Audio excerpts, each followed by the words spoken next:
A million thanks to you all for all making the time in your schedule to attend yet another exciting webinar brought to you by Blue Connect. My name is Lebhang Dala. I am the administrator for this platform. A reminder that there may be issues with connectivity as this is a webinar. So if you have a problem, just reconnect or log in and log off again. Secondly, please be advised that this platform did not allow us to collect your HPCSA numbers. Those of you who have not yet sent the HPCSA numbers to us, please do so at cpd@blueconnect.co.za. By now, most of you should know what Blue Connect is all about. But if you want any information about this, please email us on info@blueconnect.co.za. Now, allow me to introduce Mr. Mayemo Kobe. Mr. Kobe, over to you, sir. Good evening. Thank you so much, Lebo. Good evening to all of you. I decided to switch on my camera today just for a few minutes. For those of you who do not know what I look like, this is what I look like. Excuse me, I have a bit of a flu today. So I might be coughing from time to time. Do excuse me. And thank you so much for taking time to join us this evening for yet another exciting Blue Connect webinar. We were hoping to have started our website today so that we can all subscribe and then you'll find the courses. Some of the courses have been loaded, but we decided to take out some of the content and then present it just as a token of good faith to all our supporters and contributors. But going forward, hopefully from the 1st of August, our website should be up and running and you'll be able to now log into the website, get content, get courses, get webinars and so forth. But for today, we are discussing whether we need managers or leaders to survive this pandemic that is facing us. I keep on seeing myself and I distract myself, so I'm switching off the camera. I hope you don't mind. So the question that we're asking is, do we need to be managers or leaders in our practices? I mean, here we are. I think all of us, or most of us, are trying to find ways to survive. We're trying to make sure that our practices stay afloat, trying to make sure that we still remain profitable and so forth. So it might be that as you're trying to look for all those solutions outside, the problem is basically with you. It might be that you don't know whether you need to be a manager or whether you need to be a leader to make sure that you actually utilize your resources in the practice to attain success. So that's the question we're asking today. And the reason we're asking this question is based on experience again, and not necessarily my experience. And so today I'm not showing you any Amanskral or KwaZulu-Natal or any of those things. But experience that I have is I have seen in certain circumstances, you find that because of bad management or bad leadership, you find that you're losing key assets in your business. And when I say key assets, I'm referring to your human resources. There is a saying that people don't resign from organizations, people resign from managers.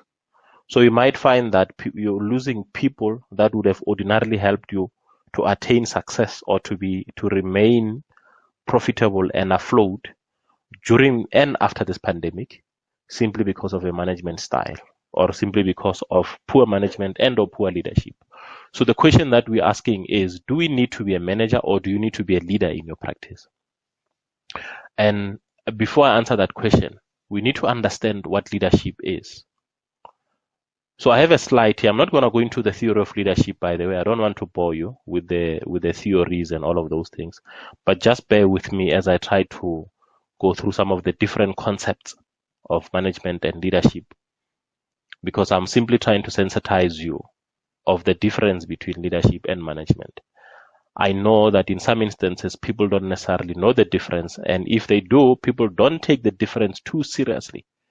And in my view, this is one of the issues, or this is one of the factors that might influence whether you make it after this COVID-19 pandemic, or it might be one of those things that would actually break your practice. Because, I mean, if you lose your key assets and you still have to now start finding people in this pandemic and training people and then doing all of those things, you're wasting valuable time that you ought to be using, making sure that your business is profitable.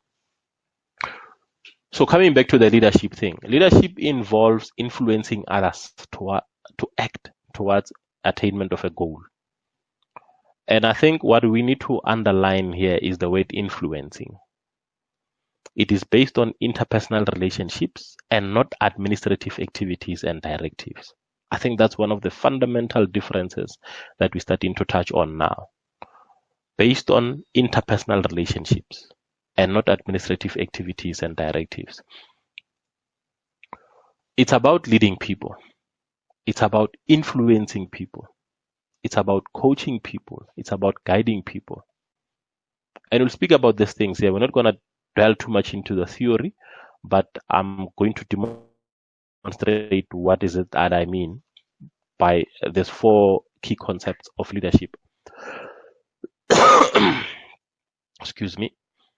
Management, on the other side, or on the other hand, is the organization and coordination of business activities in order to achieve defined objectives.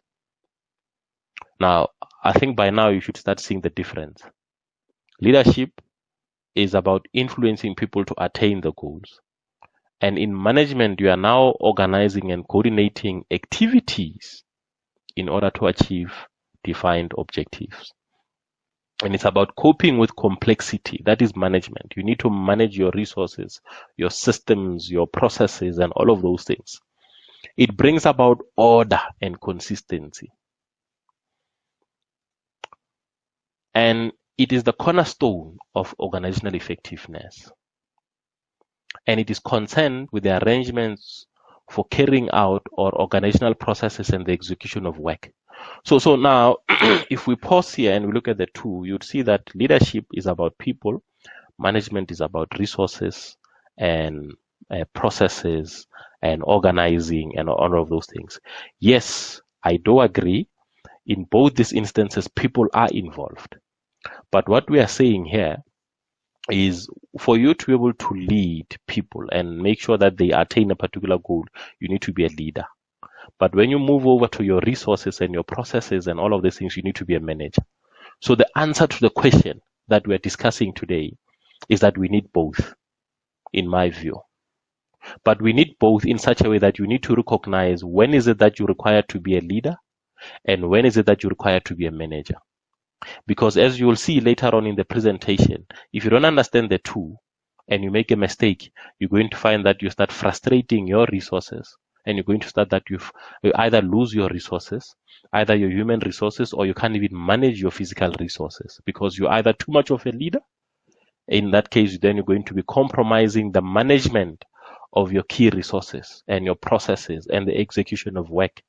Or you'll find that you are too much of a manager, and in that case, you're going to frustrate your people. We proceed. When you look at the difference between the two in a tabular form, is your leadership is strategic and people focus. And as I said, management is tactical and organizational focus.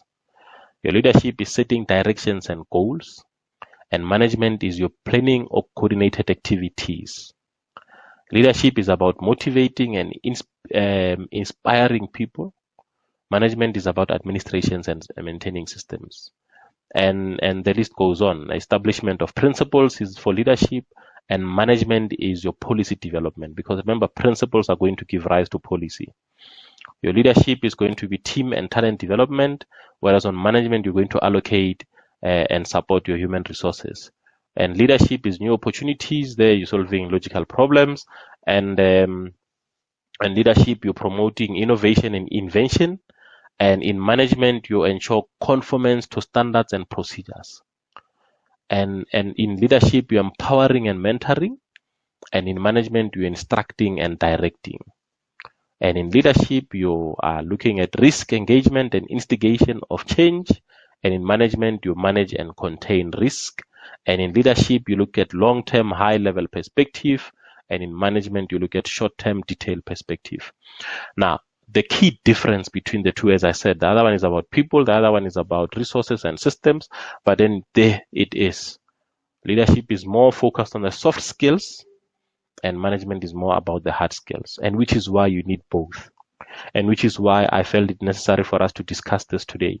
Because what I have noted and what I have experienced and what I've seen is you find that there are people who tend to be more of managers and less of leaders. And in that case, you find that people are frustrated. And the people tend to be more of leaders and then less of managers. And in that case, you find that you are not managing your resources. You're not paying attention to detail. And you start losing your key resources. And then remember, key resources can still be physical resources. So you don't need to lose any resources. You need to be managing your key resources, but at the same time, not frustrating people. At the same time, we need to know when to apply leadership and when to be a manager. I give an example. If you are in your office right now, in your practice, and you have 3 employees, and the building catches fire, and then an employee who comes to you and says, look, Mr. So-and-so or Mrs. So-and-so, the building is on fire. What should I do? That is what your employee is asking you. The building is on fire. What should I do? On the contrary, or on the opposite side, you have another employee. The building is on fire. He or she comes to you to say that the building was on fire and I've done 1, 2, 3, 4 and I've extinguished the fire. Now, I've given 2. I'll come to the third one just now. But with these 2, the first one, you need to manage. Because that person is asking you for a direction and is asking you for a directive. He or she does not know what to do. Or even if he or she knows what to do, is a type of employee who requires to be managed, to be held by hand. The other one, you need to lead. Because if you manage the other employee who has already taken initiative and went out and extinguished the fire, and you try to manage that employee, I argue that you're going to frustrate that particular employee. So as I said, you need to be both, because you need to know when do I apply my leadership and when do I do management. There's a third guy who comes to you to say that, look, the building is on fire. I've already gathered a team and I've instructed so and so to do this, so and so to do that, so and so to do that. That one is a leader. And that is a person that you know now. All you need to be doing with that particular person is coaching to make sure that that one is now more of, an effective leader. And this is the person you can leave your practice with.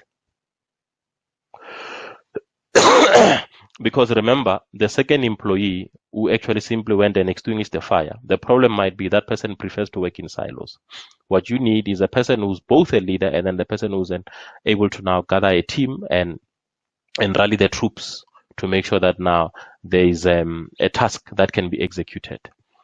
Now, there are common activities in both leadership and management. I know those of you who have seen or done management, you would know that this is what they say management is about, and some call it PLOC, planning, leading, organization, and control. But I want to demonstrate that it actually applies on both, but then it depends on how you look at it on both sides. Now, on planning, as a manager, you're going to be providing tactical and operational plans.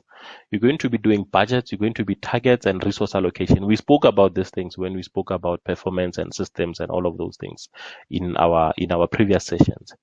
So you provide these things to your employees. Once you've provided all of these things, then you go and become a leader, where you now remind them to say that now these things there, the tactical plans, the budgets, the targets, and all of these things are put in place so that we can reach and achieve our vision and mission. Because now you're trying to influence them to be able to make sure that you attain your vision and mission as an organization. And remember, what you want is your employees to buy into your vision and mission. I argue colleagues to say that if they don't, or if you have not persuaded them to buy into the vision and mission, they will not be able to now assist you in achieving your vision and mission. I mean, you can't simply say to someone to say, let's go, and you don't tell them where you're going, and then you expect them to assist you when you struggle to find the way along the way, to say no, please assist me with the way, but you have not told them where you're going. So you need to tell them to say, this is the vision and the mission. And by also, you need to also craft your strategy. Now, the side of the technical, operational, budgets, targets, all of those things are there so that you can achieve your mission and vision and basically your strategy.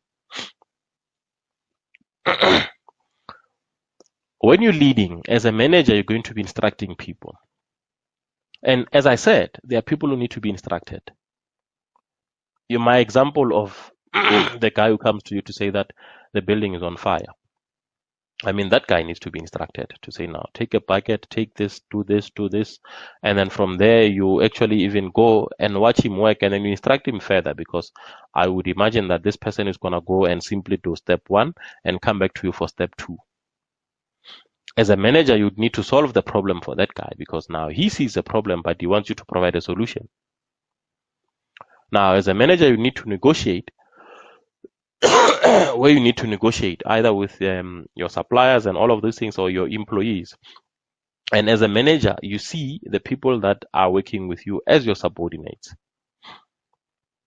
And there are people who need to be treated as subordinates. I'm not simply saying that from now on you stop seeing people as subordinates, because there are people who need to be treated as subordinates up until they grow, until such time that they have grown to be recognized otherwise as a follower, which is on the other side of a leader. Now, as a leader, you empower people, you influence people, you motivate people, and you have followers. There is a saying to say that you cannot lead if you not have people following you. So you need to have followers. You're not necessarily having subordinates, you're having followers. And you are the one who is going to set the culture. If there's a culture of laziness in your practice, if there's a culture of people not being professional, if there's a culture of people not taking things seriously, that is the culture that you have set. And if there's a culture of the environment being so tense that people cannot even joke and play around with each other, that is the culture that you have brought in as a leader. You are the person who actually is responsible to make sure that that particular culture changes. Now, as I said, colleagues, there are people who need to be led. And if you manage a person who needs to be led, you're going to frustrate that person. And you actually might lose that person. But at the same time, there are people who need to be managed. And if you lead the person who needs to be managed, I can tell you, you're not going to achieve results. Because if a person comes to you to say that the building is on fire, and you want to influence and then empower and motivate that person, the building will burn down. You can't be a leader in that particular circumstance. You then apply what is called situational leadership, and then you then need to be a manager. At a later stage, you'll try and improve and then influence and assist this person to move from being this, I call them robots who simply wait for instructions, to become a person who can think for themselves. And I emphasize this because I have seen in most cases, and I actually know even a personal case, where a person who has demonstrated qualities of someone who needs to be led is being managed. And that person gets very, very, very confused. And I know one of the things that people tend to do when they don't even know how to manage is simply go rush to the issue of time. You manage the time the employees came to work and then they left work and so forth and so forth. And you find that you're going to frustrate someone who would ordinarily have come to work maybe at 6 o'clock if you had just let them be. In organizing a manager, you create a structure. This one reports to this one reports to this one. You do the job descriptions, the staffing, the training, and then you manage all the other resources. Your processes, you need to manage your processes. You need to manage your resources, your excuse me, your money and all of those things. Those things you need to manage. But as a leader, you need to then have people buy into your vision and mission so that they can assist you. You need to get people on board the strategy. They need to understand the strategy. You need to communicate, and you need to make sure that you create partnerships. Now, one of the things that I am aware of is when you go into an organization and you find that there's a team of people who have been working on 1 or 2 or 3 things. And when you need to now craft your strategy and you bring them to the table and to say that, look, this is what we're trying to achieve. What do you think? How can we achieve this thing? We're trying to move from here to Pretoria, or we're trying to move from here to Limpopo. How do we get there? It does not necessarily mean that you do not know the road. It simply means that you want them to be on board so that they can take ownership of the strategy, the vision, and the mission. So you say to them, this is where we are as a business, as a practice. This is what we want to achieve. We want to be the best in this particular area, or want to be the best in this area, or we're simply trying to stay afloat. You as the employees, let's put our heads together. What do you think we need to do? Then allow them to provide you suggestions, because the suggestions, it might be exactly what you were thinking about. And if it is, then bingo. Because that particular suggestion or that particular plan, guess what? It becomes their plan. It's no longer your plan, and they see it as their plan. And if it is their plan, chances are they're going to do everything possible to achieve their own plan. But if you come with a plan and you shove it down their face, chances are they're not going to implement the plan because it's your plan. They cannot associate with the plan. And in some instances, they're trying to prove that your plan will not work. And if you are one of those people that do not even necessarily do not even give them an opportunity to suggest, and you don't listen to their suggestions, in some instances, they will actually try to sabotage your plan so that they can prove to you that their suggestion was actually the correct one. So what you need to do is to bring them on board, to make sure that you allow them to suggest, you incorporate their suggestions in your plan, and in that way, you get people on board the strategy. In terms of control, as a manager, as I said, you need to make sure that your processes, you're managing your processes and all of those things. You're controlling your systems. Performance management is part of your control. Your variance control, basically you've set a target at 10, but then you realize that you're actually achieving 8. As an example, it might be 10,000 rands, you're achieving 8. You need to now know why is there a variance between the two, and then how do you control that, and then how do you make sure that you achieve your targets. Then in essence, you're actually making sure that there's law and order. You're trying to just make sure that there's law and order in the business, in the practice. As a leader, on the other hand, as you're doing that, as you're controlling by motivating. You're controlling by inspiring, and you're controlling by using what is called afferent power, the power to influence. Because you need to make sure that you influence people so much so that they actually do what you want them to do, even when you're not around. I know I mentioned that I was not going to talk about Tramshed and all of these things, but just as an example, I used to have an employee in Tramshed, and one of the things that I did as a motivation is to say that when we achieve our targets, I'll just buy them lunch. So we had our daily targets, and then if we achieve our daily targets, then tomorrow I'll then spend about 50 rands or 20 rands or whatever the amount, and then buy them lunch. And at some stage, then she comes to me to say, but I've actually calculated the amount of money that you spend on lunch. And I believe that we need to stop the lunch because we're wasting so much money on the lunch. And I feel that we can actually utilize this money somewhere else. And the reason I'm mentioning that example is because at that particular stage, it meant that I had motivated her so much that she had actually assumed the responsibility of the entire practice. She did not see herself as an employee anymore, but she saw herself as part of the practice. That is why she was actually been coming to me to say that, look, I am benefiting from the lunch, but my analysis of the amount of money that we spend on lunch is too much for the size of the business that we are. And I'm of the view that we need to suspend the lunch for now and then focus on other things. And it makes sense. And that's what I'm saying in terms of leadership. Because if you are managing that employee, even if you're wasting money on the lunch, she would never come to you and say you're wasting money on lunch. Because she's not part of the process. She sees herself as herself and you. So it's that concept of us and them. And I can tell you, us and them with regards to employees is going to be detrimental to your business.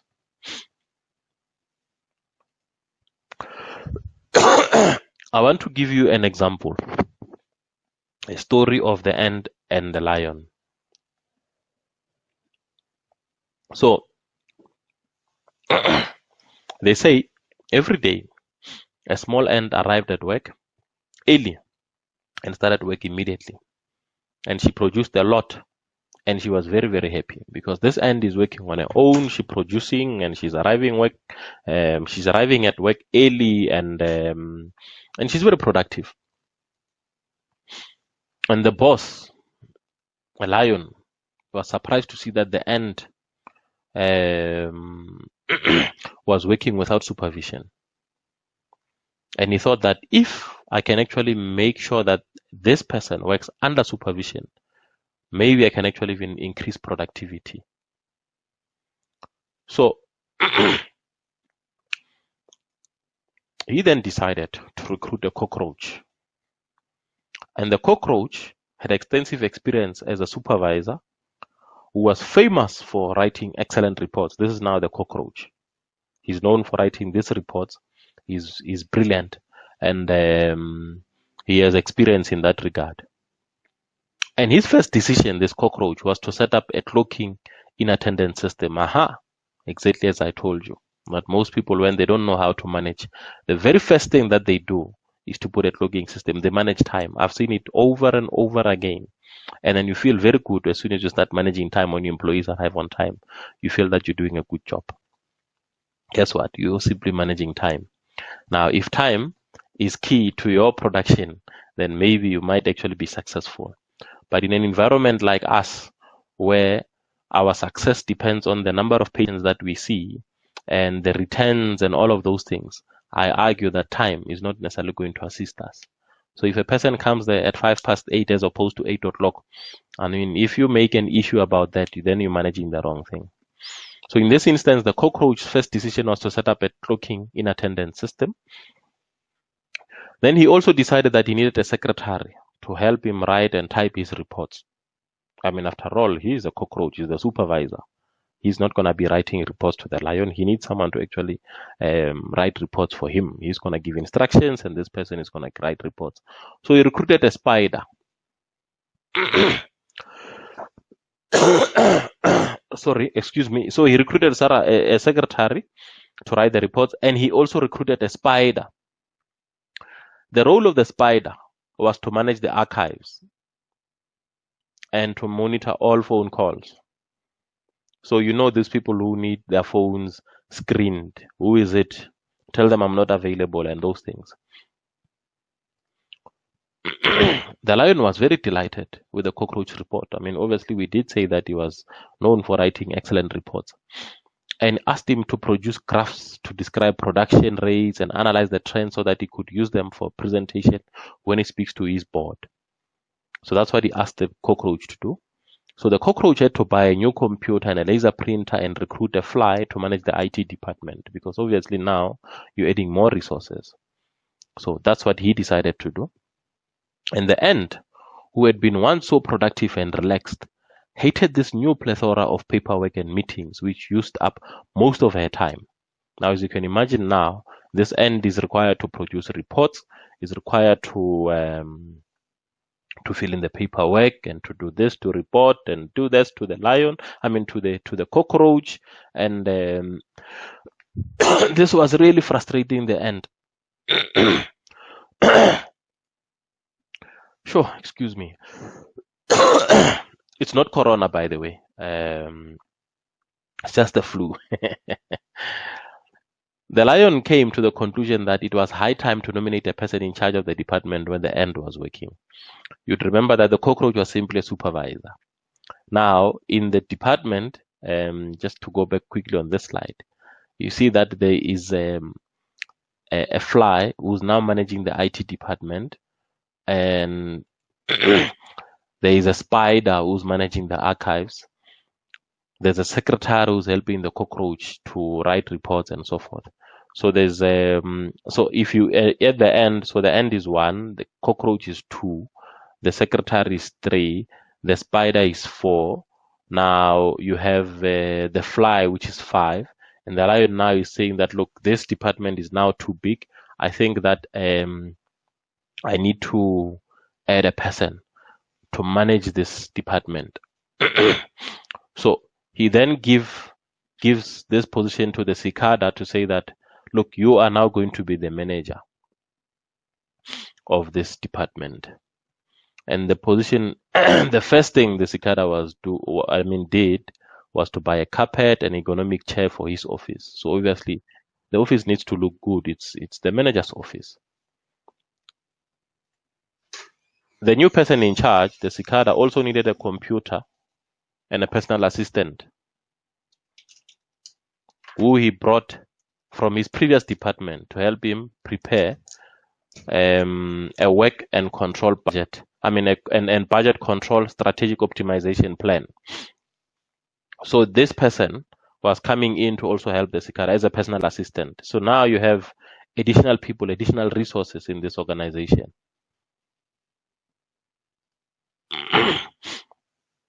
Now the department where the end works is now a sad place where nobody laughs anymore and everyone is upset because it's now tense, as you can imagine. People need to produce reports. There's a clocking system. There's this, there's that. All of these things that are being managed in an effort to try and impress the lion. It was at that time that the cicada convinced the boss, the lion, to start a climatic study of the environment. So just to understand what is happening in this particular department.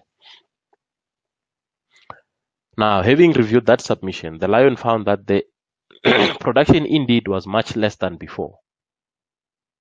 And he then decided to recruit an owl. The owl was a prestigious and renowned consultant, and he was recruited to carry out an audit and provide suggested solutions. The audit of the department and then provide suggested solutions. The owl spent 3 months in the department and came out with an enormous report in several volumes that concluded that the department is overstaffed. By the way, something very interesting. They say a consultant is someone who will tell you what time it is using your own watch. So in this instance, the owl was the consultant who came to tell the lion what time it was using the lion's watch. Excuse me, I'm just trying to have a sip of water just to clear my throat. And guess what? The lion fired the end because the department was overstaffed. And he said now, the lion showed lack of motivation and had a negative attitude. Now let me pause here and discuss this particular story because this is a story of an ant who was working without supervision and producing results. And the lion decided to manage this ant, not to lead the ant, but to manage the ant. And in managing the ant, he introduced people who then introduced systems that frustrated the ant. I am not saying that you cannot introduce systems, but I am saying that you need to understand the type of people that you are managing. Now here we have people who simply come in and start micromanaging the ant to a point where he becomes frustrated. Now, I would imagine that all of us, as we are attending this particular webinar today, you would be very frustrated if people started micromanaging you. I used to work for an organization, by the way, where I was required it's actually very funny now that I think about it. I was required to produce reports on a daily basis of what I did when I came into the office. So from 8 o'clock to 4:30. And guess what? Most of us would actually start writing that report at 3:30.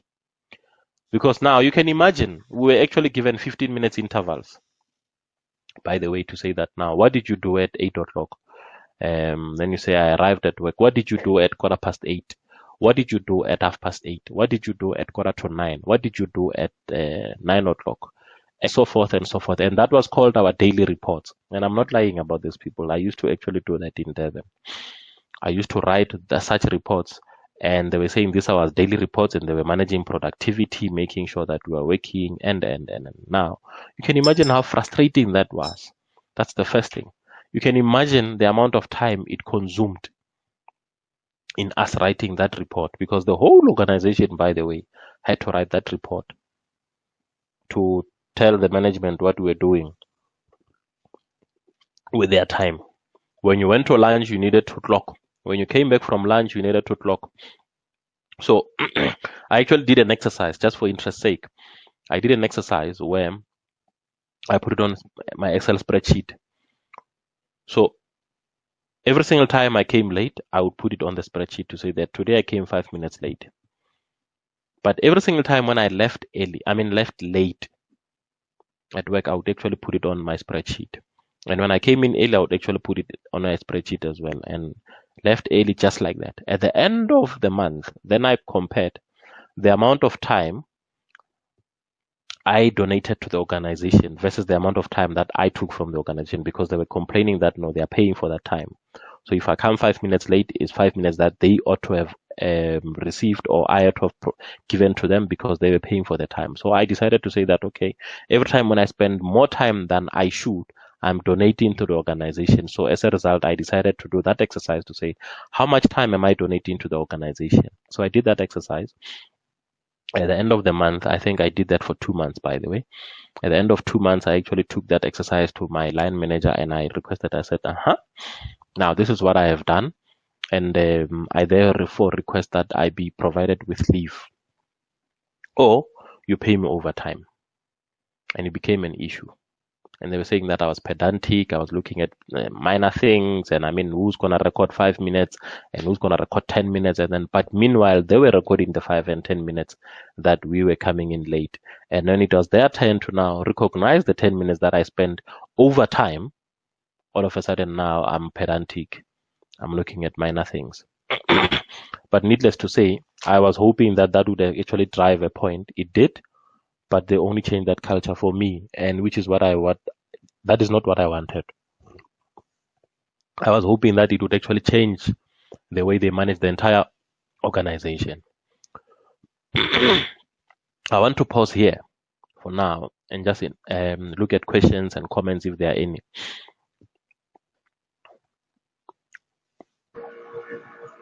First question, I think the only question actually.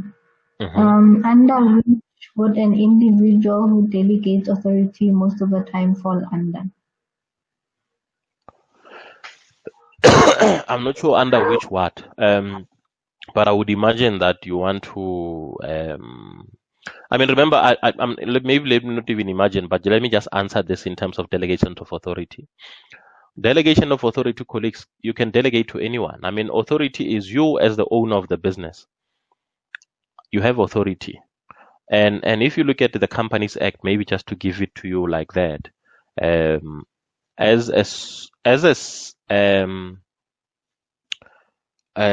English today, as a solo owner, maybe let me put it that way. Yeah, there's no English like that.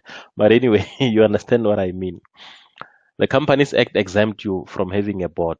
You don't have to have a board of directors. So the Companies Act recognizes that you are the owner and the board yourself. So, and the reason I'm bringing the issue of the board is, if you look at the Act, Section 66 of the Act, you'll see that the Act provides or gives the board of directors absolute power to run an organization. So meaning that those people have authority of the organization. In this instance, this is you as a practitioner, as the owner of the organization, as a person who's also a board member, or you're the board yourself. Now you therefore have authority. You then decide to say that this also authority, who are you going to delegate it to? You can delegate it to a secretary. You can delegate it to a locum if you have a locum. You can delegate it to a manager if you want to employ a manager. It's totally up to you. My only recommendation is that when you do that delegation, please write it down. And the reason I'm saying write it down is because you want to make sure that going forward, people understand what has been delegated to them, but you also want to know, what did you delegate? Because I do know that in some instances you find that people simply delegate without necessarily writing things down. Later on, you find that people have taken certain decisions that makes you upset. And they say, no, but you said to me I can do 1, 2, 3, 4. And then because you forgot, then you get more upset. But if you have written it down, then you know that this is what I delegated and this is the limit. An example, you'd employ a manager. And I've seen it happen before, which is why I mentioned the issue of writing it down. You employ a manager, and your manager dismisses your receptionist. and you find that he or she has dismissed the receptionist because of the issues that he or she has with the receptionist, not necessarily because of performance, but simply because he is in power, he is in charge, he can dismiss and hire as he wishes. Now you come back from wherever you came back from, you went to a holiday or you went to another practice or you're working there for a month or whatever the case may be, then you learn that your favorite receptionist has been dismissed and you're going to fight. And guess what? The minute you bring that receptionist back, then it means you have now overruled your manager. That receptionist will never respect your manager. Then you might as well let the manager go. Because the two, when you do so, then going forward, that manager will never ever be able to now discipline that receptionist. The fact that he or she fired them does not necessarily mean that it was the right thing to do in terms of discipline. But at that particular point, he thought or she thought this is the right thing to do. So I'm dismissing this one. Now, excuse me, because I'm in charge. I've been delegated the power to run the organization. I'm running the practice. I'm in charge. I'm dismissing this one. You come back, you say, no, you shouldn't have dismissed. I did not give you the power to dismiss. You, so-and-so, come back. He or she comes back. Then from there he says, aha, I told you it's not your practice. You can't just do as you please in here. Then guess what? It's a conflict. If you had had a delegations of authority in place, that manager would have known from the instant to say that he does not have the power to dismiss. He wouldn't have done it. Then that way you wouldn't have to come and overrule his decision. Because remember, the mere that the thing that has actually removed the respect the secretary or the receptionist might have been having for the manager is the fact that you have overruled the decision. So if you write things down, you don't have to overrule the decision of the people that you've delegated to, and then they can maintain the respect that you need. So that's one example that I could actually think about right now and provide. So I would advise to say that when you want to delegate, please do so. Write it down. Delegations of authority normally would cover your finances and your HR. So you also need to delegate in terms of if you are the person who has petty cash in your practice, which I recommend, who is delegated to use that petty cash and make decisions on the petty cash. You don't want to have 3 receptionists or 3 people in your organization or in your practice having access to the petty cash and using it as they please, because then you're going to have people pointing fingers to say, it was not me, it was so-and-so. Now, so-and-so, why did you use the cash? Because you are not delegated to make decisions in respect of the cash. You know, if you require the usage of the cash, you must go and speak to so-and-so. So that's what I mean. In terms of your financial delegation, your HR, I've covered the issue of the HR. It also goes in terms of your discipline. You need to provide power to say that to what extent can they discipline employees and how do they discipline? Do they recommend to you for discipline, or can they take certain actions like providing a warning letter and those other things? So that's what you mean. And also just make sure when you delegate, the authority that you delegate to, make sure that the person you're delegating to knows how to manage people, knows how to lead people, because you equally don't want to delegate power for HR to a person who's going to frustrate your employees. You might find that you've delegated to the wrong person, and then you're going to frustrate the ant, because you're at an ant, you have employed the cockroach, and you were doing a good job, but now because you are busy, you have decided to say that so-and-so, you are going to be in charge of this practice. I know in most cases we tend to do it when we start employing locums, and you get this locum because he or she is a locum. You feel that, look, this person cannot report to this person in an organization because this one is a professional. So you delegate certain powers to them. Just be careful. I'm not saying don't delegate, but I'm saying be careful. Rather, don't delegate things that you feel that are too sensitive. And I would argue that managing people in a practice is one of those things that is very, very sensitive. I see there's a comment to say that this story reminds me of my previous employment. Yeah, I don't know what your previous employment was, but I can imagine. Look, by the way, Lebo, today we're allowing. I don't want to make this too much of a theoretical session. If people do want to share or say make comments, whatever, they're more than welcome to come into the room, because as you can imagine, for those of you who have attended leadership and management sessions, often if you don't check, you might find that it becomes just another theoretical lecture. So I want to make it as practical as possible. So if you have a story to share, you're more than welcome to come in and share your story. Any other questions, colleagues? You can type your questions in your chat. and let's see if you have any questions. But I have a question for you as you're typing. Is there a question, Lebo? No, there's no other questions. Okay.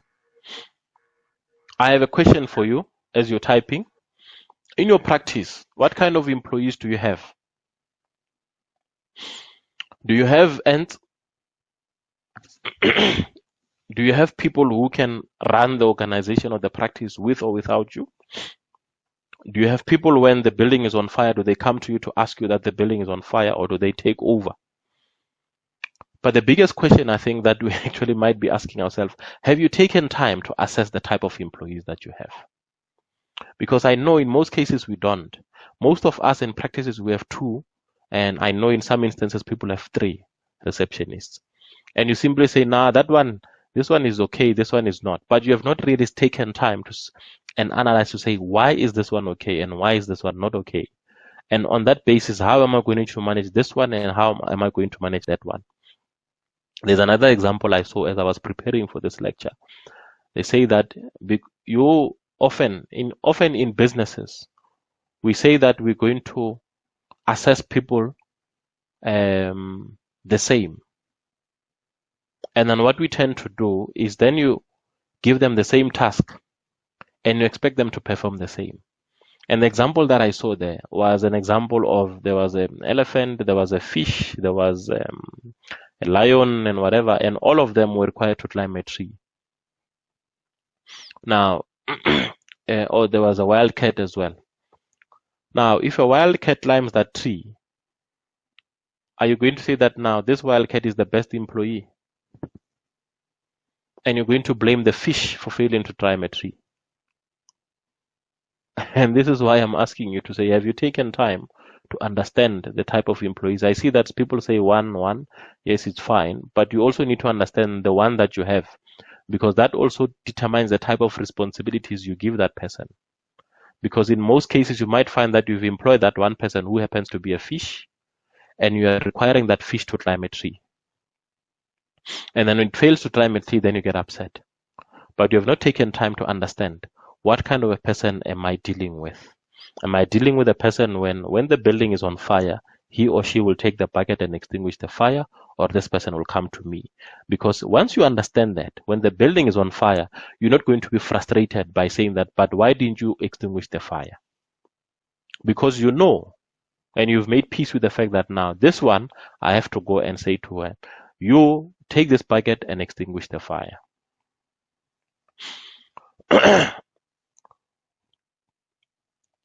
And the next question is, when do you manage and when do you lead? Because it might be one person, but you also need to understand to say that for this particular task, I'm going to lead them. I'm not going to manage them. I'm going to give them some allowance. I'm going to influence them and allow them to make decisions, because this is not too much of a task. But this task is very critical. I'm going to manage them up until a stage where I feel that this person is good enough or ready to be led all the way. So you need to understand. And I'm mentioning this because I have seen, and I see it even today, people who do not know when do they need to manage and when do they need to lead. And I will always go back to the issue of time and issue of reports and all of these things, because I've seen it frustrating people who have so much potential to deliver. Someone who was willing to actually go home and still sit and work on your tasks or the tasks of your practice, but that because of the way you are treating them or because of the way you are managing them, they have left. I know of someone who left an organization, who left a practice quite recently, in about 3 months.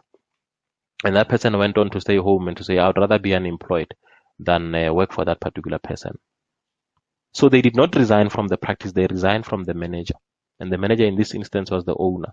And I know we have this tendency of saying that it's my practice, I can do whatever you want. It's fine.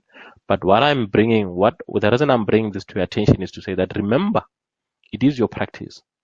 And the way you're managing your resources and your people might have an effect or an impact on the sustainability of that practice, especially today when we know for sure that business has actually went belly up and we're all fighting for survival. You don't want to be your own worst enemy. So the last question I'm asking you is now, can you, in the circumstances, leverage on the qualities of your people make sure that you take your practice forward. And you can only leverage on the qualities of your people if you know those qualities. You can't leverage on qualities you don't know. So it means you must sit down and then look at the qualities to say that, what kind of resources do I have? Do they need to be managed? Do they need to be led? And if they need to be managed, how do I leverage on this particular person to make sure that I attain success? And this one, how do I lead them to make sure that I attain success? Or how do I interchange between the two and manage and lead to make sure that you become successful? I see there's a comment just came in, and it's quite interesting. I just want to read it. It says, problem can also come when people present themselves as capable of putting out the fire when they are actually good at screaming when there's fire. Now, when you learn that is too late, the fish can't climb the tree. Yes, it's true. It's true. But you see, the thing is, when people come for an interview, I've always held the view to say that interviews are very devious in a way, because you find that people are going to present this particular person that you need. They're not necessarily presenting themselves. They're presenting the person that you need. It is up to you to evaluate. And there's a saying that when you evaluate your employees, you also need to evaluate the attitude and the qualities of the person, and over and above the skill. And in my view, and this is my personal view, you want to worry more about the qualities and the attitude than the skill, because you can always train for skill. The attitude, the qualities, and all of those things, that is what you need to worry about. Because remember, the act of getting the bucket and then distinguishing the fire, it's a skill that any person can learn. But the decision to actually stand up and then go and get the bucket and do that has to do with the qualities and the attitude of that person. And that attitude is the one that can actually make or break your practice. So you'd rather assess and employ for attitude than for skill. You can always train for skill.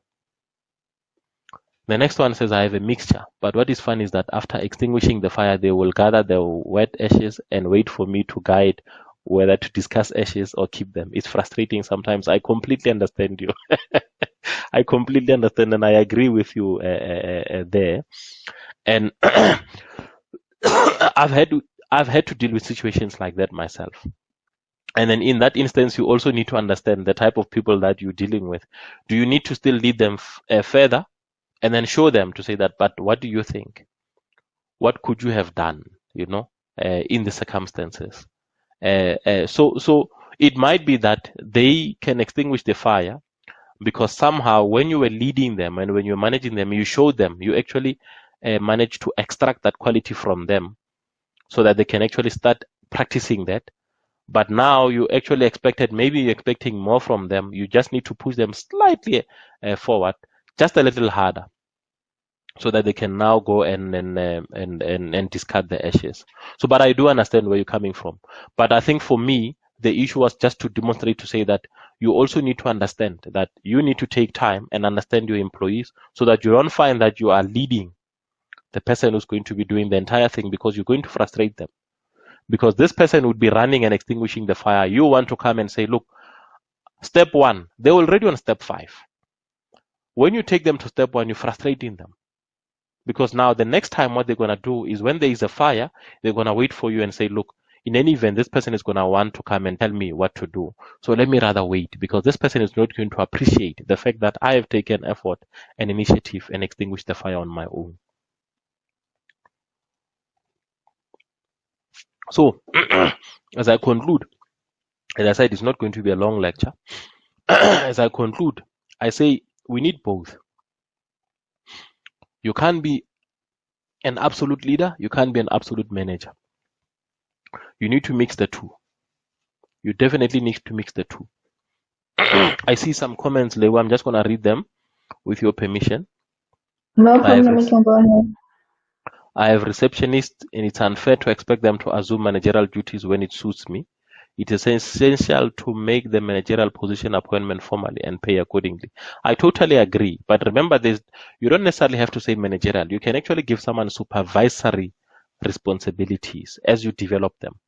In my view, even if you want to appoint people, you also need to make sure that you grow your own timber. So you need to develop people from within, give them some supervisory responsibilities, 1 or 2, and then see how they perform, and then you assess, and then you decide from there. Because sometimes you might find that you have an end that is working and then is able to manage other ends because they understand how they work, or is able to actually occupy a position of responsibility over other ends. And then you go and employ a cockroach who's going to come and frustrate the whole lot. So sometimes you just need to give them an opportunity and grow them.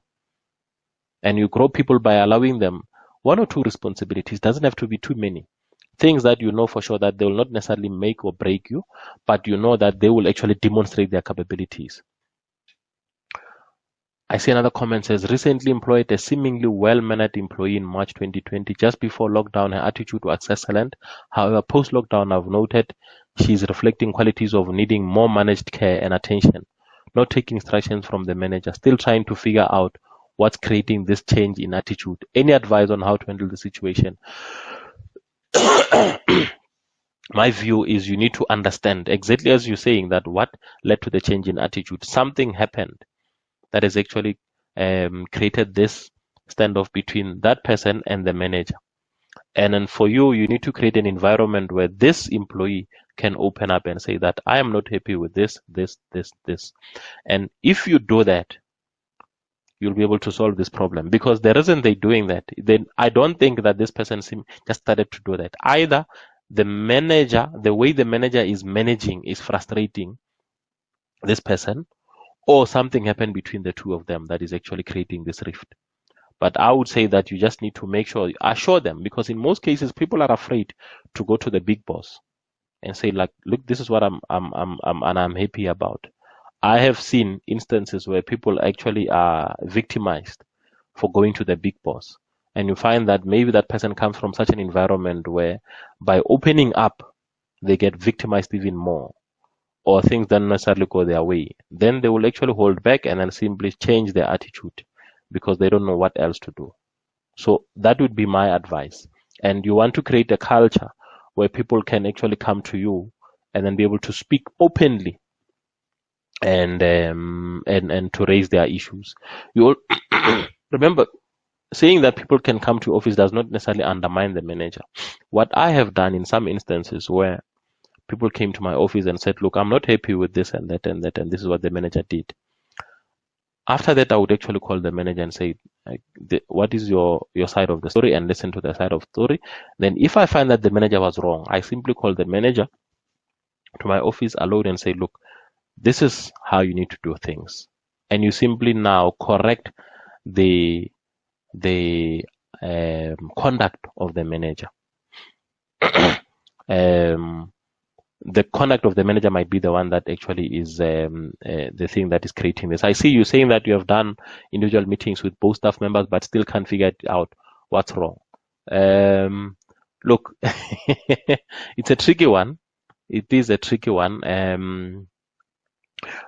I'm not sure in terms of the individual meetings, what was the climate in the individual meetings? Because remember, if the climate was such that people are not able to open up, having an individual meeting is one thing, but people sincerely speaking and telling you what is really wrong is another thing.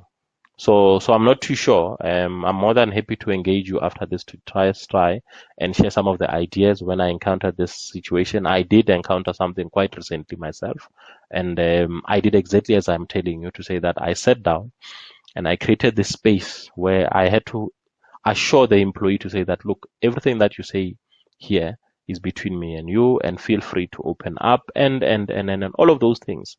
And that assurance, in some instances, you don't necessarily get it on the same day. You might actually need to have multiple meetings before they actually trust you and say, okay, I'm ready to open up and tell you what is wrong. And if you really can't get to the bottom of that, then you're going to have to say that, look, this is what I expect from you. This is the type of attitude that I expect in this particular environment. I've given you enough opportunity to tell me what is wrong, but unfortunately, you're not coming to the fore. You're not telling me what the issues are. So I'm going to have to take a hard stance on you. But I would say first price is to simply try and see if you cannot break them more and then let them open up. There's another example says, I've worked at a practice where the owner was neither of the examples you gave. He would sit in a fire until you walked in and said that there is a fire in here, how do you maintain a balance of power in order for the other employees to still respect your boss more than you? I'm not too sure. I get that. Let me read it again. I once worked at a practice where the owner was neither of the examples you gave. He would sit in the fire until you walked in and said there is a fire in here. How do you maintain a balance of power in order for the other employees to still respect your boss more than you? So you had a boss who would actually sit, and you wanted people to make sure that there's a balance of power between you and the boss. Remember, that can only be provided by the person above you. It's going to be difficult for you to try and maintain a balance of power when your boss has not created that environment. So I'm not sure when you say he would sit in a fire until you walked in, what does it mean? He wouldn't do anything about it, or what does that mean?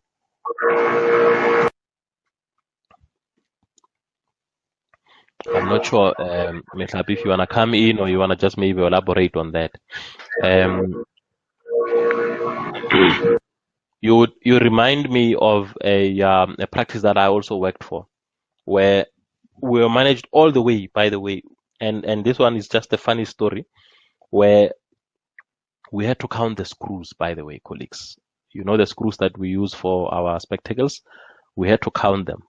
And if you lost one screw, you're in trouble, because there were 100 screws in there. And now at the end of the day, you need to count again to say, now there's 98. And this is where they were utilized. And if you lost a screw, hey, boy, you were in trouble. You can imagine the things that people manage. And I'm just mentioning this because, I mean, why would you want to manage the number of screws in a practice? But anyway, it was one of those things.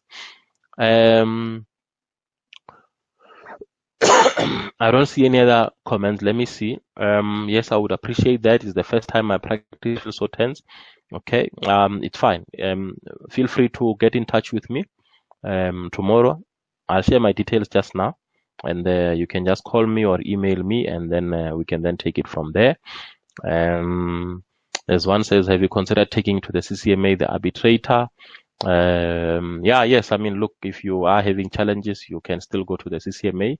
We spoke about the issues of the CCMA, issues of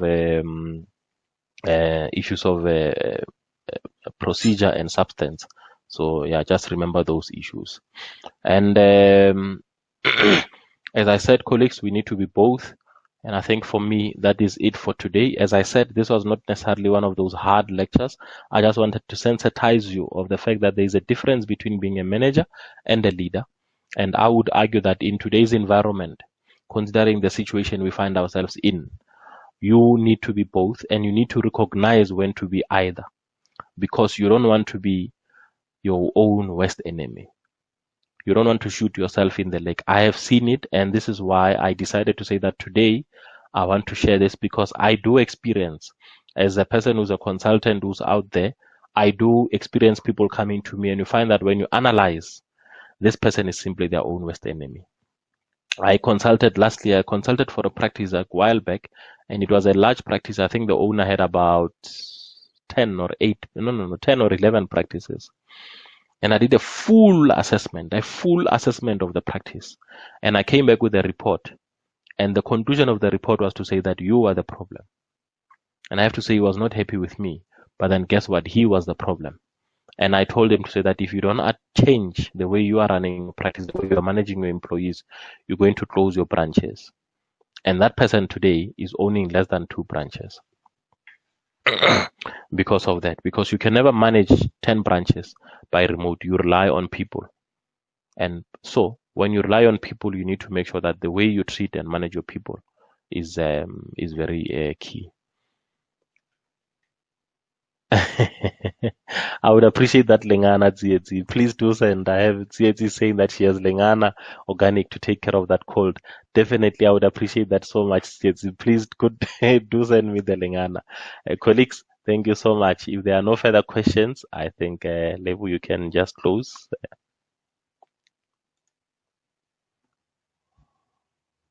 Levu? All right, I see Levu. Yeah. I'm here. Okay. Maybe just to assist colleagues. By the way, this session was one CPD point because it took an hour. So Lebo will actually assist you with the CPD points. Please do remember you send your queries regarding CPD points to cpd@blueconnect.co.za. Not my personal email because I tend to miss those emails and WhatsApps and all these things. So please just go directly to cpd@blueconnect.co.za. Anything else, Lebo? Yes, I would also like to talk about the issue of people who log in and then are in the live room for 5 minutes and log out and then send us email requesting certificates for CPD points. Please Oh, note that we yes. are aware of the times spent in the live room. So we're going to look at the times and then we're going to allocate the certificate. So if you're in there for 5 minutes, you cannot expect a certificate from us because you never attended the session. Yeah, no, definitely, colleagues. 5 minutes, you're not going to get a certificate. So please do stay, attend the lecture, and you'll get your certificate. 5 minutes, sorry. Man. Anything else, Lebo? I think that's it from my side. Okay. Thank you so much. On that note, have a good, beautiful evening. Until next week. We are back again next week, by the way. So we see you next week.